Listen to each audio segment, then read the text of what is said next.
सबसे पहले हम डिस्टिलेशन की जो डेफिनेशन है उसको रिवाइज कर लेते हैं। ये है प्रॉपर डायग्राम। आपको यहाँ पर ये प्रेटिस दिखाया हुआ है, कोनिकल फ्लास्क। ये कोनिकल फ्लास्क है। अब डिस्टिलेशन का मेथड, जितनी भी कंपोनेंट्स होते हैं, केमिकल सब्सटेंसेस होते हैं, उनमें मौजूद जितनी भी इम्प्योरिटीज़ होती हैं उनको सेपरेट करने के लिए हम इस्तेमाल करते हैं डिस्टिलेशन का प्रोसेस। अब ये देखिए, आपकी डेफिनेशन यहाँ पे बताई हुई है कि ये एक ऐसा मेथड है जिसमें हम जितने भी केमिकल सब्सटेंसेस हैं, डिफरेंट केमिकल सब्सटेंसेस, उनको उनकी वोलेटिलिटीज़ की बेस पर हम सेपरेट करते हैं। वोलेटिलिटीज़ क्या होता है कि ये कितनी जल्दी ये बॉयल हो जाते हैं, अपनी स्टेट चेंज कर लेते हैं। ये आपको प्रेटिस दिखाया हुआ है, ये थर्मामीटर है, यहाँ कोनिकल फ्लास्क है, यहाँ पर आप हीट प्रोवाइड करते हैं, यहाँ पर कंडेंसर अटैच है। अब प्रोसीजर इसका क्या था, आप केमिकल सब्सटेंस को कहाँ लेंगे, कोनिकल फ्लास्क में लेंगे। आप वहाँ पर कोनिकल फ्लास्क में साथ में थर्मामीटर अटैच करते हैं, फिर आप उसको प्रॉपर बॉइलिंग पॉइंट पे आप उसको बॉईल करते हैं। जो आप सब्सटेंस ले रहे हैं उसके बॉइलिंग पॉइंट के ऊपर आपने उसको बॉईल करना है। उसके बाद वो जितना भी लिक्विड होगा वो वेपर्स में कन्वर्ट हो जाएगा। अब वो वेपर्स आपके यहाँ से कंडेंसर से गुजरेंगे। कंडेंसर ने क्या करना होगा, जितने भी वेपर्स होंगे, कूलिंग का प्रोसेस होता है कंडेंसर में, और आप वाटर को यहाँ से एंटर करते हैं और यहाँ से बाहर निकालते हैं। ये सिस्टम होता है, कंडेंसर के साथ अटैच होता है। आप जब ये कूलिंग कंडेंसर प्रोवाइड करेगा तो जितने भी वेपर्स हैं ये दोबारा लिक्विड फॉर्म में आ जाएंगे। तो आप देख सकते हैं कि आपके पास क्या था, लिक्विड था। जब आपने इसको बॉईल किया तो ये किस में कन्वर्ट हो गया, गैस में या वेपर्स में।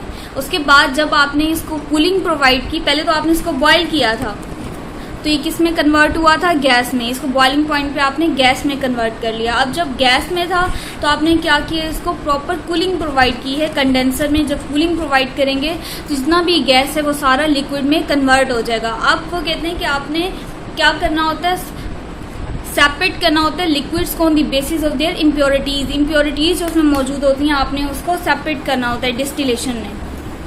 अब देखें, हम सबसे पहले अब देखिए मेरे पास यहाँ पर स्टीम डिस्टिलेशन है। उससे पहले हम सिंपल डिस्टिलेशन डिस्कस कर चुके हैं।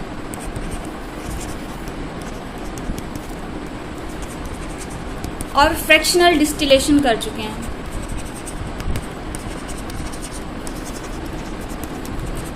सिंपल डिस्टिलेशन का प्रोसेस हम उनके लिए, उन सारे लिक्विड्स या केमिकल सब्सटेंसेस के लिए इस्तेमाल करेंगे जिनका जो बॉइलिंग पॉइंट डिफरेंस होगा वो 30 से ज़्यादा होगा। ठीक है, जितने भी केमिकल सब्सटेंसेस हैं जिनका boiling point difference 30 degree centi से अबव होगा उनके लिए हम सिंपल डिस्टिलेशन का प्रोसेस यूज़ करेंगे। और जितने भी केमिकल सब्सटेंसेस जिनका boiling point difference 30 degree centi से लेस होगा उनके लिए हम फ्रैक्शनल डिस्टिलेशन का प्रोसेस यूज़ करेंगे।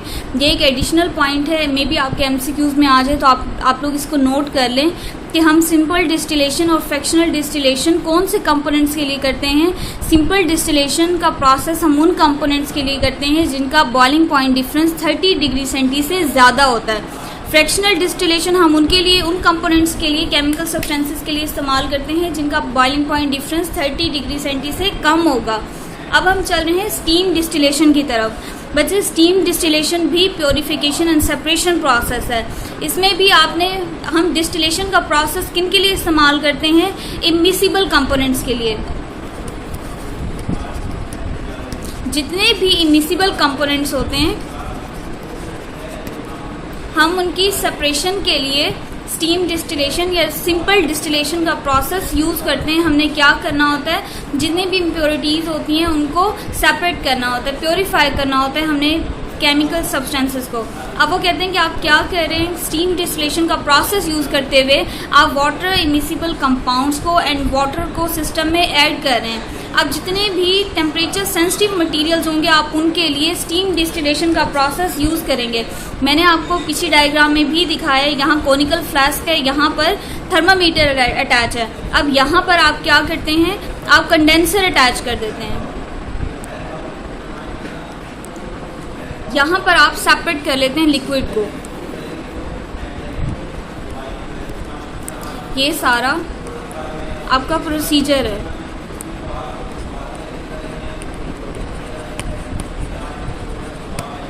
बच्चे अब देखा जाए तो हम स्टीम डिस्टिलेशन, यहाँ पर मैंने आपको बताया कि सिंपल डिस्टिलेशन हम कौन से मटेरियल्स के लिए इस्तेमाल करते हैं जिनका boiling point difference 30 degree centi से ज़्यादा होता है। फ्रैक्शनल डिस्टिलेशन किन के लिए इस्तेमाल करते हैं जिनका boiling point difference 30 degree centi से कम होगा। तो हम स्टीम डिस्टिलेशन का प्रोसेस किन कंपोनेंट्स के लिए इस्तेमाल करते हैं, उन कंपोनेंट्स के लिए जो टेम्परेचर सेंसिटिव होते हैं, कि अगर हम उनको ज़्यादा टेम्परेचर प्रोवाइड करेंगे, हीट प्रोवाइड करेंगे, तो वो उसको बेयर नहीं करेंगे, अपने जो कंपोनेंट्स हैं उनको स्टेबल नहीं रख सकेंगे। तो जो कंपोनेंट है वो अगर स्टेबल नहीं रहेगा तो उसका कोई फ़ायदा नहीं है हमें सेपरेट करने का।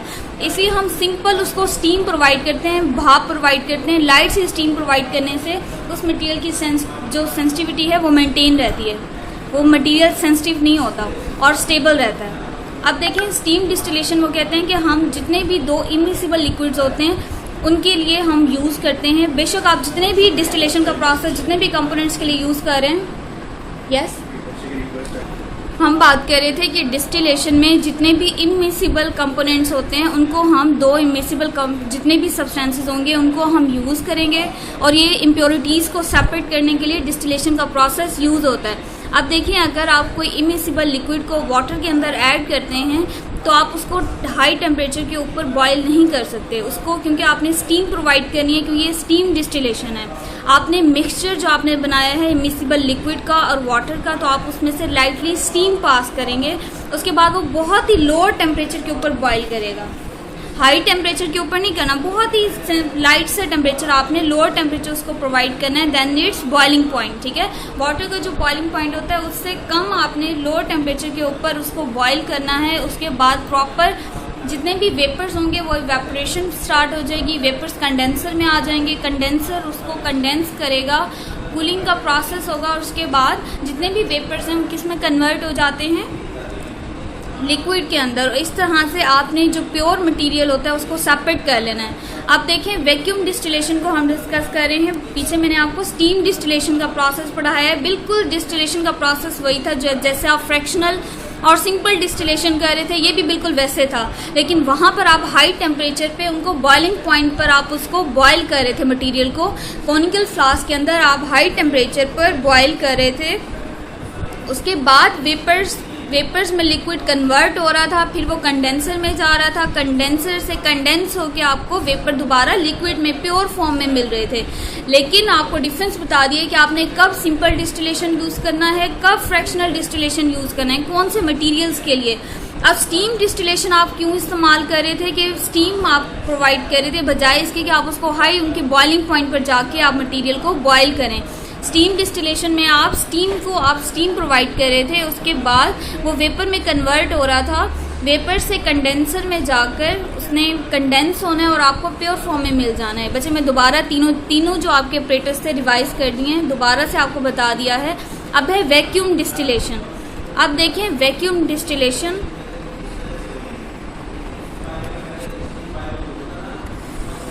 आप ये उन कंपोनेंट्स के लिए, उन सब्सटेंसेस के लिए इस्तेमाल करेंगे जिनका बॉइलिंग पॉइंट हाई होगा। अब वैक्यूम डिस्टिलेशन को आप एक और नाम भी देते हैं,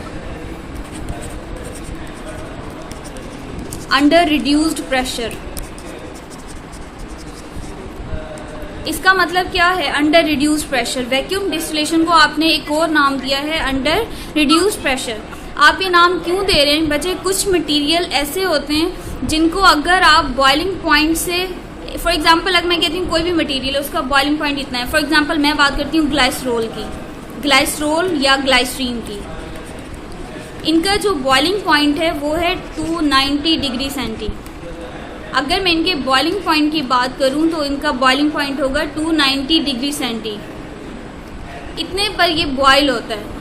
अगर हम ग्लाइसरोल केमिकल सब्सटेंस है इसको लें तो उसका जो बॉइलिंग पॉइंट है वो 290 डिग्री सेंटी है। 290 डिग्री सेंटी हम टेम्परेचर प्रोवाइड करें तो ग्लाइसरोल बॉयल होना शुरू हो जाता है।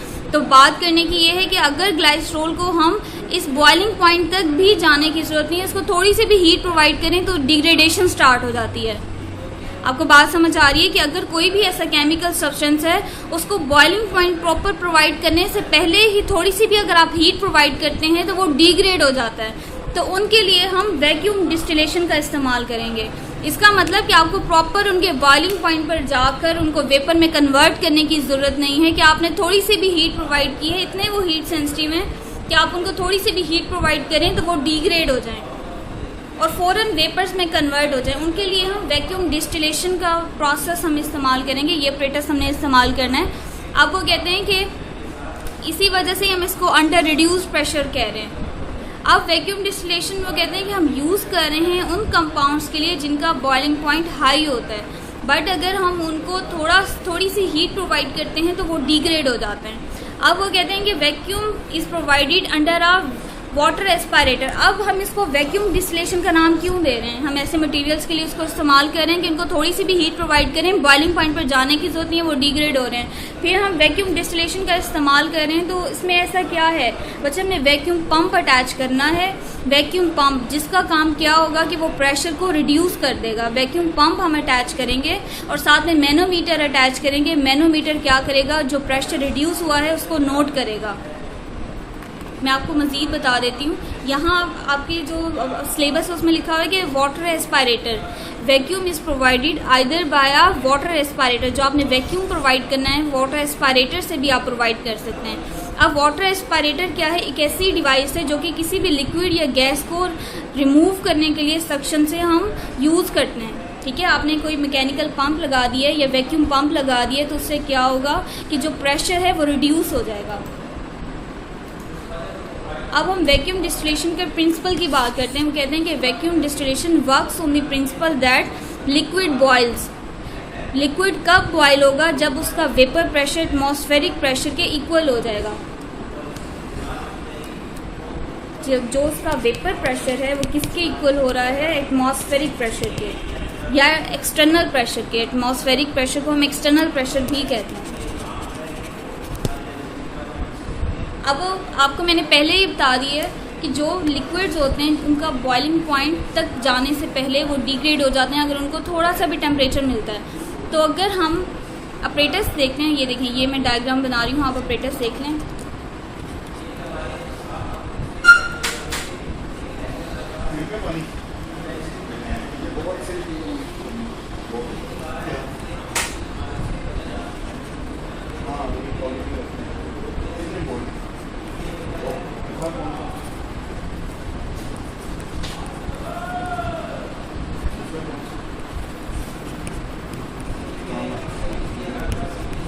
बच्चे ये कॉनिकल फ्लास्क है, ये कंडेंसर अटैच है, ये आपने वैक्यूम पंप साथ में अटैच किया हुआ है, ये साथ में मैनोमीटर अटैच है। जब आप कॉनिकल फ्लास्क के अंदर मटेरियल डालते हैं और उसको थोड़ा सा टेम्परेचर आप प्रोवाइड करते हैं तो क्या करेगा, वो वेपर में कन्वर्ट होगा। वेपर में कन्वर्ट हो, यहाँ कंडेंसर मौजूद होगा। कंडेंसर ने क्या करना है, वेपर को लिक्विड के अंदर कन्वर्ट करना है। बट यहाँ पर वैक्यूम पंप मौजूद होगा। वैक्यूम पंप क्या करेगा, जब जो प्रेशर होगा, फॉर एग्जांपल आपने इसके अंदर ग्लाइसरॉल लिया है। अब ग्लाइसरॉल, ये वैक्यूम पंप क्या कर रहा है, इस ग्लाइसरॉल का जो प्रेशर है अपरेटस के अंदर इसको रिड्यूस कर रहा है। ठीक है, प्रेशर जब ये रिड्यूस करेगा, इस मैनोमीटर ने मेजर करना है कि इसने कितना प्रेशर रिड्यूस किया है। इस तरह से अगर आप प्रेशर रिड्यूस कर रहे हैं तो क्यों रिड्यूस कर रहे हैं, उसकी एक रीज़न है। Temperature is directly proportional to pressure. आप चाह रहे हैं कि ग्लाइसरॉल को कम से कम आप हीट प्रोवाइड करें, कम से कम आप उसको टेम्परेचर प्रोवाइड करें ताकि वो वेपर्स में कन्वर्ट हो और वो अपनी स्टेबिलिटी लॉस ना करे। अगर आप टेम्परेचर को उसके कम करना चाहते हैं तो आपको प्रेशर रिड्यूस करना पड़ता है। प्रेशर को रिड्यूस करने के लिए आप यहाँ वैक्यूम पंप लगा रहे हैं और जो मैनोमीटर है वो उस प्रेशर को नोट कर रहा है कि कितना कम हुआ है और इस तरह से आपको पता चलता है कि इतना प्रेशर रिड्यूस हुआ है। अब आपको समझ आ गई होगी। अब हम चलते हैं उसकी एप्लीकेशंस की तरफ कि हम डिस्टिलेशन का प्रोसेस यूज़ कर रहे हैं तो उसकी एप्लीकेशंस क्या हैं। डिस्टिलेशन का प्रोसेस हम लिक्विड्स को प्योरीफाई करने के लिए इस्तेमाल होते हैं। शुरू से ही जब हमने डिस्टिलेशन स्टार्ट किया था, डेफिनेशन से ये बात हो रही थी कि हम डिस्टिलेशन क्यों कर रहे हैं। हम लिक्विड्स को प्योरीफाई करने के लिए, उसमें जितनी भी इम्प्योरिटीज़ हैं उसको सेपरेट करने के लिए हम डिस्टिलेशन का प्रोसेस यूज़ कर रहे हैं। अब वो कहते हैं कि अगर हम वाटर को भी प्योरीफाई करना चाहते हैं तो हम डिस्टिलेशन का प्रोसेस यूज़ कर सकते हैं। उसके अलावा जितने भी वोलेटाइल सब्सटेंसेस हैं उनको भी हम प्योरीफाई करने के लिए डिस्टिलेशन का प्रोसेस यूज़ करते हैं। इसके अलावा हमने वोलेटाइल ऑयल्स को एक्सट्रैक्ट करना हो क्रूड ड्रग से, तो उसके लिए भी हम डिस्टिलेशन का प्रोसेस यूज़ करते हैं। उसके अलावा अगर प्लांट से हम एरोमेटिक लिक्विड्स एंड परफ्यूम्स को एक्सट्रैक्ट करना चाहते हैं, फिर भी हम डिस्टिलेशन का प्रोसेस यूज़ कर सकते हैं। उसके अलावा हम डिस्टिलेशन का प्रोसेस सेपरेट अल्कोहल, ईथर वगैरह बनाने के लिए भी यूज़ करते हैं। उसके अलावा कहते हैं कि जितने भी मिसिबल लिक्विड्स हैं हाई बॉइलिंग पॉइंट के, उनको भी हम ऑब्टेन करने के लिए डिस्टिलेशन का प्रोसेस यूज़ करते हैं। अगर किसी भी बच्चे का कोई क्वेश्चन है तो आप लोग पूछ सकते हैं।